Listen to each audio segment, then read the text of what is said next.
சீமான் sir கிட்ட இந்த மாதிரி நிறைய நல்ல குவாலிட்டிஸ் இருக்கு. நான் போய் சாப்பிட போனோம்னா அவரே சமைச்சு எடுத்துட்டு வருவாரு. எடுத்துட்டு வந்து தம்பிக்கு இதை வச்சியா, தம்பிக்கு அதை வச்சியா, தம்பி சாப்பிட்டாரா, இதை சாப்பிட்டாரா அப்படின்னு சொல்லிட்டு கேட்பாரு. இவன் வந்து விடமாட்டான் போல இருக்குது. ஸோ சீமான் சார் கிட்ட இந்த மாதிரி நல்ல குவாலிட்டிஸ் இருக்கு. மற்றவங்களை நல்லா பார்த்துக்கிறது.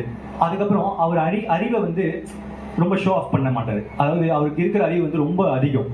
ஆனால் எனக்கு வந்து அவருக்கு தெரிஞ்ச அளவுக்கு அவ்வளோ விஷயங்கள் எனக்கு தெரியாது. அதெல்லாம் கொண்டு வந்து என்கிட்ட பேச மாட்டார். அதே மாதிரி அரசியல்லேருந்து யாருன்னா வந்தாங்கன்னா அவங்ககிட்ட போய் சினிமா பேச மாட்டார். யார்கிட்ட என்னென்ன பேசணுமோ அதை மட்டுமே பேசுவார். அது ஒரு பயங்கரமான குவாலிட்டி. அதை நான் அவர்கிட்ட அப்சர்வ் பண்ணேன். அதை நான் யூஸ் பண்ணணும்னு நான் நினைக்கிறேன். இந்த மாதிரி சார் ஆக்சுவலாக அவரும் நான் பார்த்த உங்களுக்கு பிடிச்ச டைரக்டர் யாரு?